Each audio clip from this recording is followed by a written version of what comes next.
Hey everyone, welcome back to the channel. If you're into real, raw stories that hit where it hurts, you're in the right place.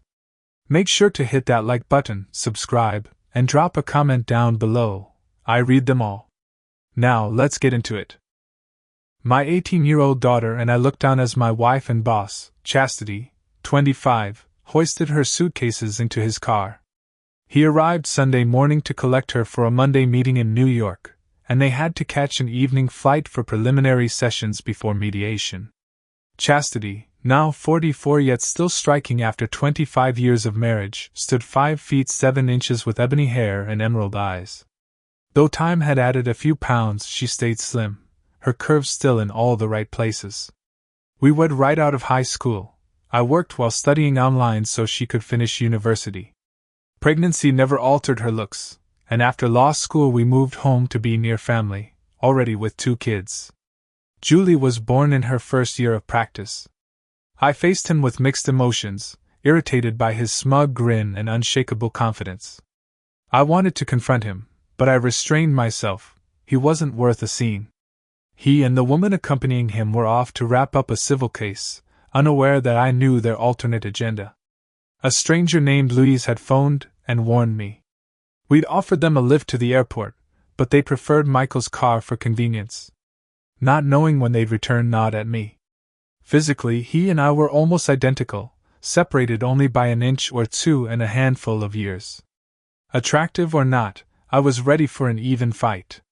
Julie sensed my mood and stepped in front of me, wisely preventing a spectacle. We waved goodbye from the porch while Chastity likely anticipated an exciting trip with her colleague Michael in the city. 2 years ago she'd become an associate partner, a change that reshaped our life, and not for the better. Power didn't suit her, a truth only I recognized.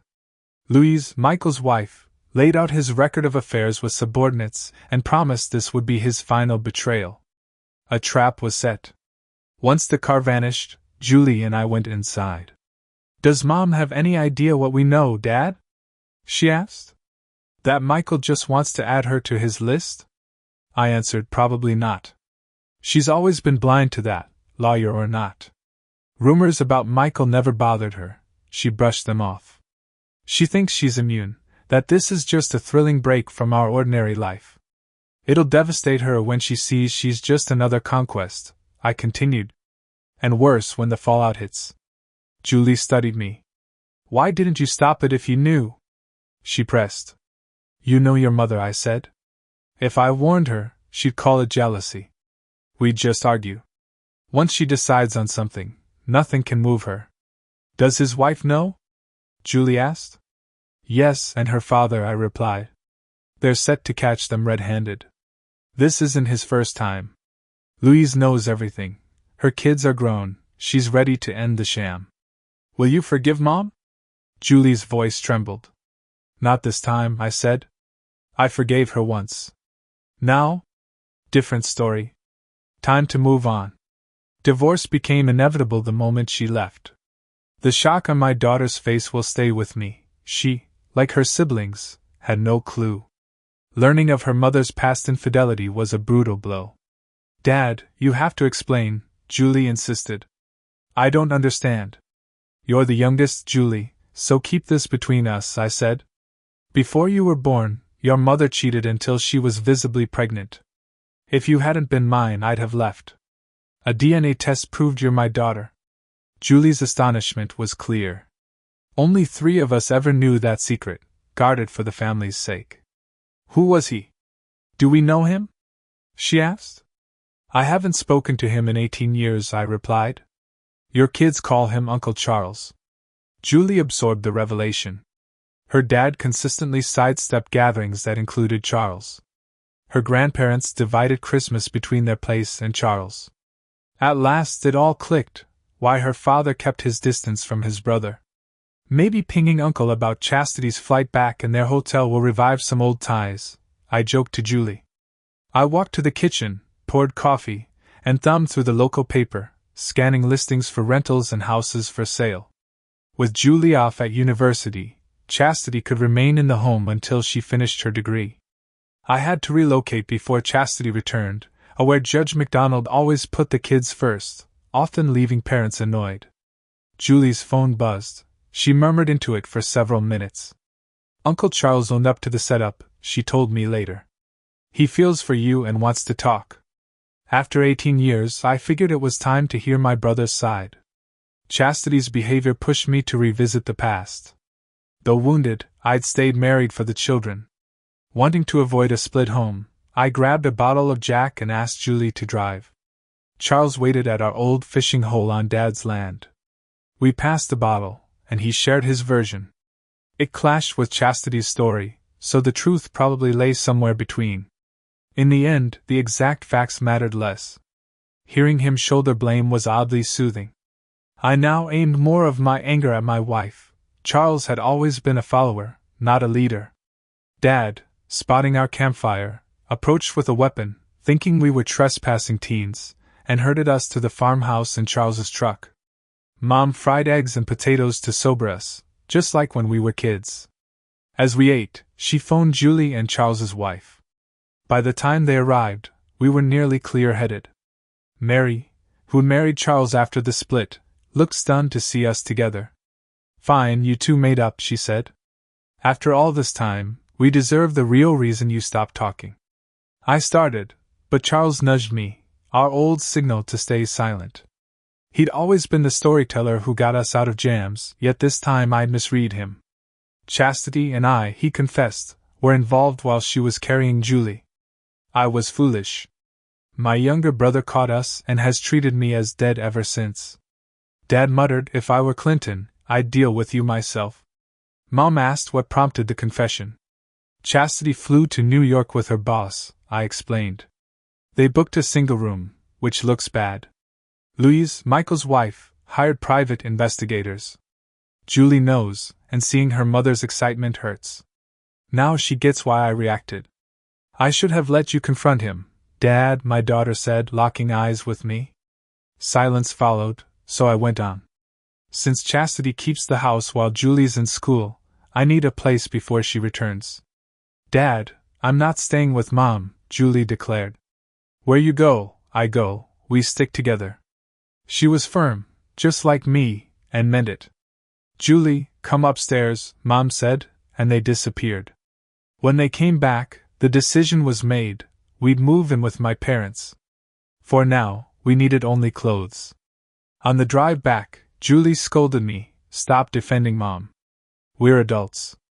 She knew exactly what she was doing in New York with Michael and assumed she'd never be caught. That speaks volumes about her opinion of us. Monday night, once home, we began moving our things piece by piece, each grabbing the possessions we valued most. TVs, my old rocker, and her vanity with the mirror were the first things we packed. Throughout the week Chastity sent status messages, though progress crawled. On Thursday Louise suggested we finally meet, choosing Logan's Roadhouse for 8. I arrived in office slacks and an open-collar shirt, spotted her by the white scarf, and introduced myself. She was striking, a few years younger than me, long blonde hair, gentle blue eyes, and a slim frame in modest clothes. 10 years my junior and a kindergarten teacher, her outfit made sense. I, meanwhile, handle HR at a nursing home. Louise said they would stay in New York through the weekend and had finished about 70% of the settlement. Process servers would greet them on landing. She asked how I was coping. I told her this round was easier. We were talking openly, unlike the first affair that blindsided me. My older brother had been the initial culprit more than 18 years ago, before my youngest arrived. We had not spoken until Julie pushed us to reconcile last Sunday, which ended with the worst hangover I have suffered in years. Louise laughed, and I added that Dad caught us like teenagers and hauled us home. She found it amusing but said being with parents can be comforting. I told her Julie and I would stay with them for now. We were taking only essentials. I would keep Chastity's number active until Sunday, then block her forever. Before parting, Louise and I shared a dance at a nearby bar. In spite of everything, I returned in good spirits, only for Julie to interrogate me. She seems to know everything.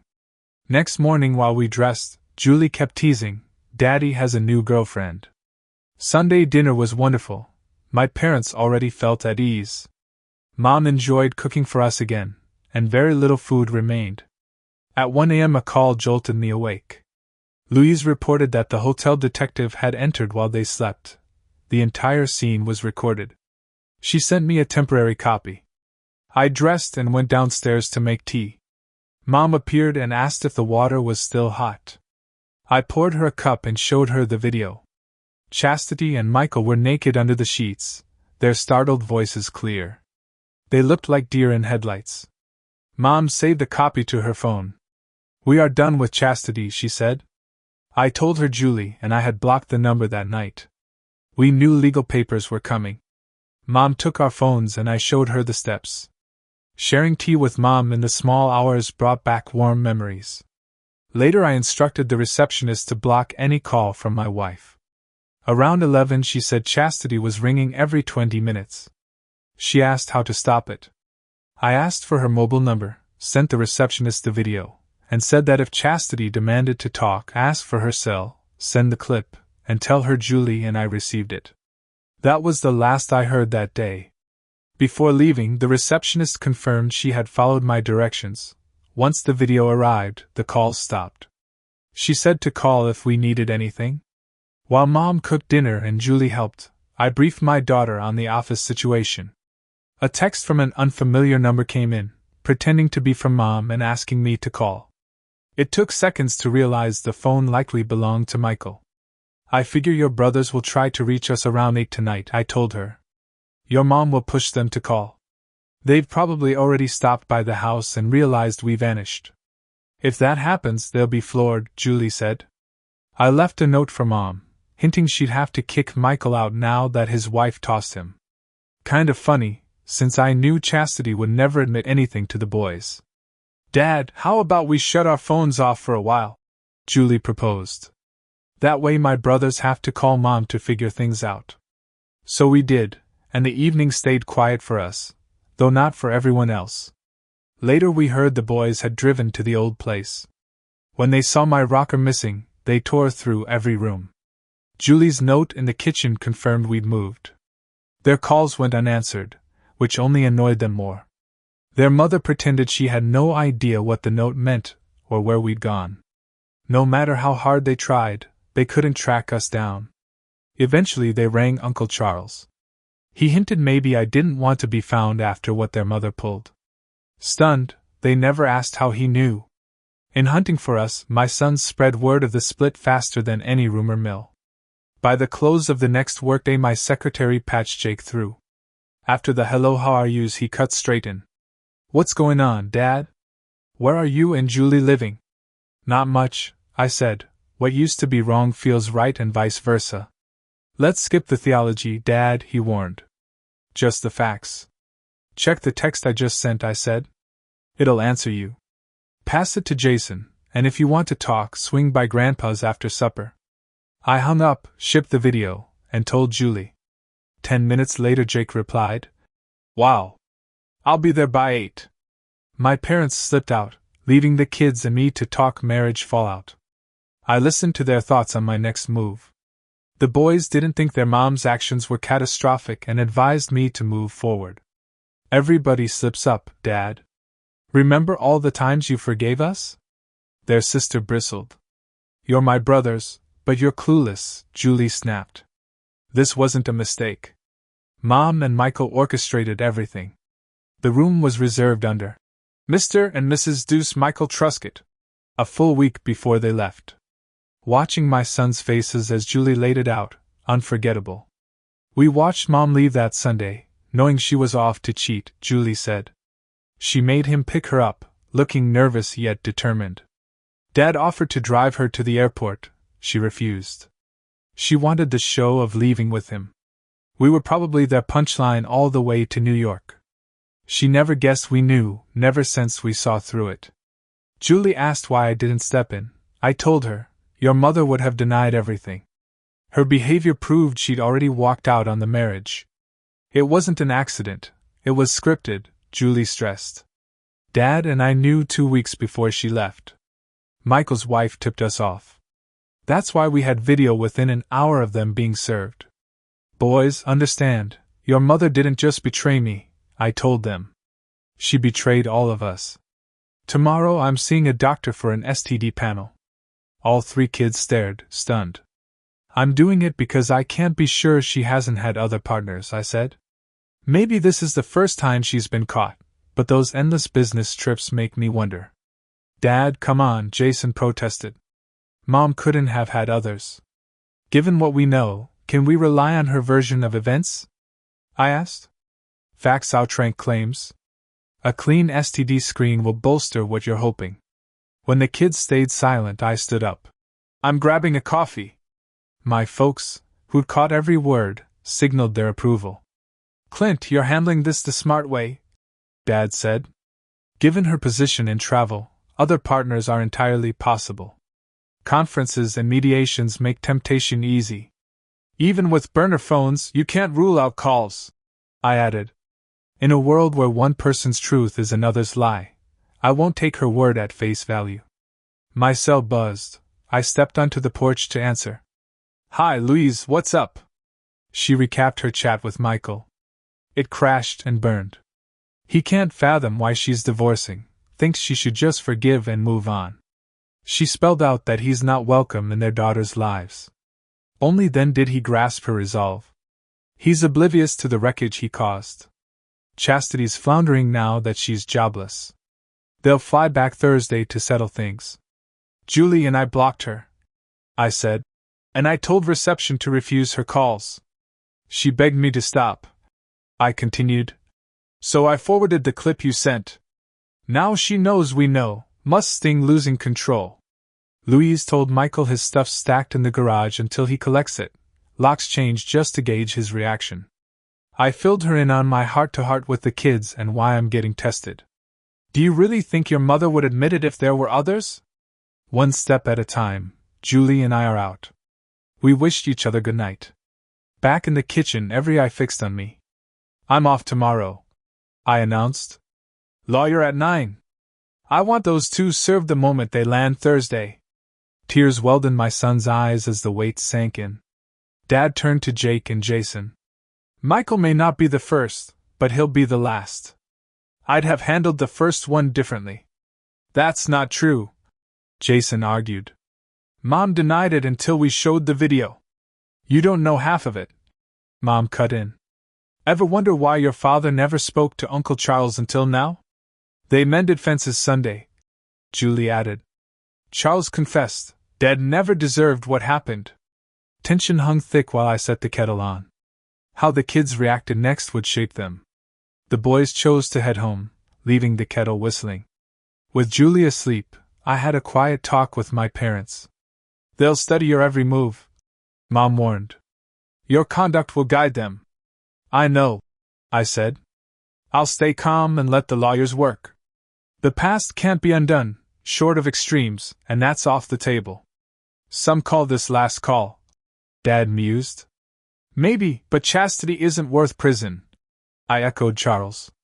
Dad's smile showed pride. You're the better man, son. We raised you right. At the attorney's office I laid out the whole saga. Her interest spiked when I named my wife's employer. I used to work there, she said. Their ethics code is ironclad. I still have a copy. We can add the firm to the suit.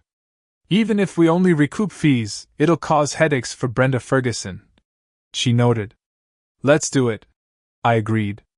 They're on Thursday's first St. Louis flight. After settling the retainer, she said she was eager to proceed. Walking out, I felt like David staring at Goliath. That company is the area's giant, 4 divisions strong. Our longtime family physician raised an eyebrow when I asked for a full slate of STI screens. Surprised or not, he agreed it was the prudent move. What I didn't realize was that Jake had already phoned his mother. He told her the tests were necessary because, between Uncle Charles and Michael Truscott, nobody could be sure how many partners were in the picture.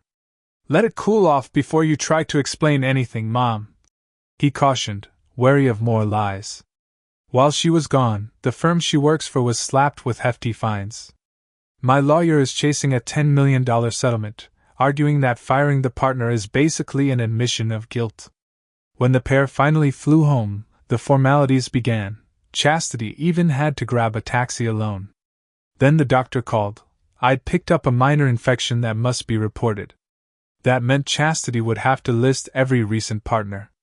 At 6, the local news splashed a lawsuit across the screen, outing them both. I texted Julie between her lectures. She passed the update to her brothers. She teased me about my date, while I drove to Red Lobster. Louise met me in jeans and a sweater, greeting me with a grin. Dad thinks you're a rock star. She laughed. If that doesn't shrink Michael's ego, nothing will. My attorney's turning her old HR experience against them, I said. Policy violations galore. Louise wished she could watch their faces the next morning. Over appetizers, she slid an envelope across the table. Statements from 5 women who'd worked under Michael, all describing how he coerced them. This will supercharge the case, I said. What began as a bid to cover legal fees might now expose a pattern of abuse.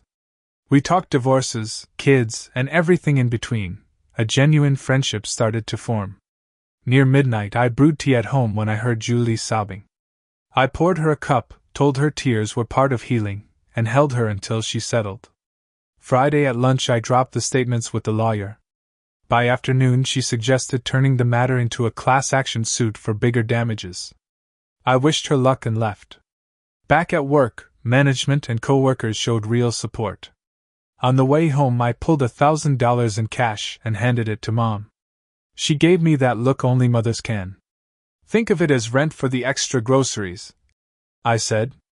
Anywhere else would cost me far more. She hesitated, then nodded. Just this once, she agreed. Chastity, meanwhile, walked into an empty house that felt colder than ever.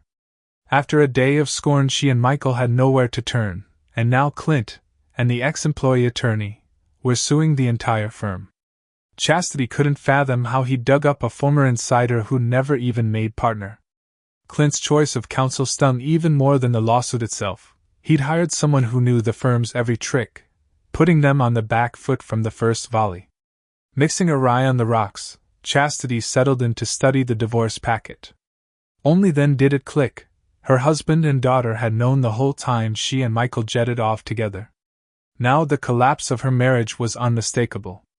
Regret pushed her to text Clint and Julie, but deep down she knew the damage was done. Maybe if she stalled until Clint cooled off, they could talk. At least that was the hope, echoing Jake's earlier advice. Yet everything she'd done now looked like pure deception, and the hurt she'd caused felt pointless. Fetching the mail, she opened a county health notice. Clint had tested positive for an infection. The letter sent her to the floor in tears. Old conference hookups she'd long tried to forget were now another nail in her reputation. Across town, Michael Truscott hunched at a dingy roadside bar, nursing his misery over Louise's divorce filing. Lost in thought, he never noticed the stranger sliding onto the next stool, until chaos erupted. In the scuffle, Michael took 3 punches to the face, the attacker snarling that Clint's friends don't forgive betrayal. Back at Dad's barn that Saturday, I faced a different brawl, this one verbal, with Jake. After comforting his mother, he demanded I take her back. For everyone's sake. I let him vent, then asked, Jake, picture yourself married. If your wife cheated, would you still preach forgiveness? His silence answered. You're telling me to stay with someone who trampled our vows. Do you think that little of me? His stunned look said it all. If you can't respect my choice, stay away until you can. I finished, walking off and leaving him with his thoughts. Rattled, Jake sought Uncle Charlie, who admitted, Your mom chased me, and my mistake cost me 18 years with your dad. There are 2 sides, son. Your father's right. She didn't pick up that infection from Michael, she brought it home. After everything he's done, that's the thanks he gets. Fix this, or risk losing him for good.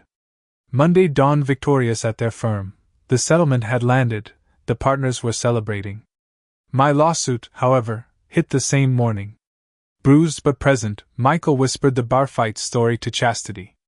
Leaving the nursing home lot that evening, I found her slumped against my car, drained. Back off, she snapped. Michael's a mess because of your revenge. I've no clue what you mean, I said. He was jumped. The guy claimed he was your friend and promised more. I laughed, couldn't help it. If I knew who did it, I'd buy the man a drink. Your boyfriend got off easy. If it had been me, he'd be fertilizer. Just then Louise's text buzzed, urgent, with her address. I texted back at once, on my way. You're colder, and meaner, than I've ever seen, Chastity said. Enough. Call your attorney. Let's finish this divorce.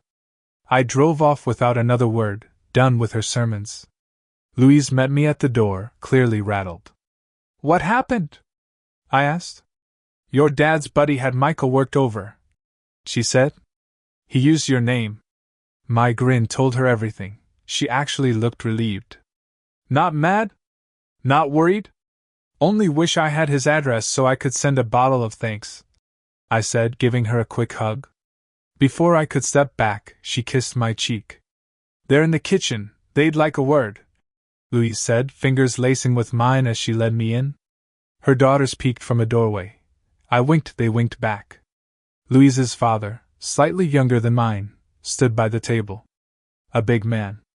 If you were legal, I laughed, I'd ship you a gallon of whiskey for that favor. He shook my hand. Think twice before you do anything foolish.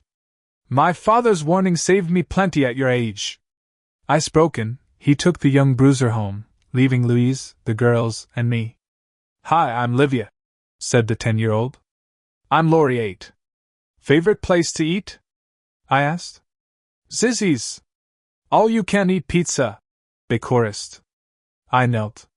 Would you two allow me to treat you, and your mom, to dinner there? Yes, they shouted. Great. Just need to call Grandma so she knows I'll miss supper. I laughed, dialing while they giggled.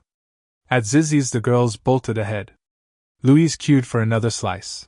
One of her coworkers stopped to chat. Are you Mom's boyfriend? Livia asked me. Just a friend, for now, I said. Was this a date? Not yet. I'd need permission from someone special. Who? Lori asked. From you two. They burst out laughing.